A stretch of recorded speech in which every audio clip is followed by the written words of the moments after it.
ঢাকার প্রতিটি ওয়ার্ডে ফায়ার সার্ভিস থাকা দরকার বলে মন্তব্য করেছেন রাজুকের প্রধান নগর পরিকল্পনাবিদ আশরাফুল ইসলাম। ভূমিকম্প ঝুঁকি নিয়ে বাংলাদেশ স্থপতি ইনস্টিটিউট আয়োজিত গোলটেবিল বৈঠকে এ মন্তব্য করেন তিনি। ভূমিকম্পের বাস্তবতা, ধারণা, সচেতনতা ও কৌশলগত প্রস্তুতি নিয়ে রাজুকের নগর পরিকল্পনাবিদ আরও বলেন, রাজধানীতে বেশি খেলার মাঠ তৈরি করতে হবে এবং ভূমিকম্প পরবর্তী পরিকল্পনা করা দরকার। গোলটেবিলে ভূমিকম্পের সময় এবং পরে জনসাধারণের করণীয় নিয়ে আলোচনা করেন বক্তারা। এই মানুষকে রেস্কিউ করার জন্য 19টি fire station is it the sufficient one?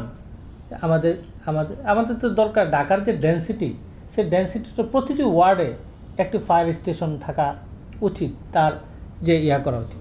আমাদেরকে এনিহাও অ্যাকুইজিশন করে হলো আমাদেরকে প্রতিটি ওয়ার্ডে মিনিমাম একটি করে পাবলিক স্পেস, খেলার মাঠ তার মানদণ্ড অনুযায়ী তৈরি করতে হবে। প্লাস নিয়ার ফিউচার এই যে আর্থকোয়েক বা যে কোনো ক্যাজুয়ালিটিস যা ঘটে, তার জন্য ডেব্রিস ম্যানেজমেন্ট করার জন্য আমি মনে করি যে একটা ডেব্রিস ম্যানেজমেন্ট প্ল্যান তৈরি করা উচিত।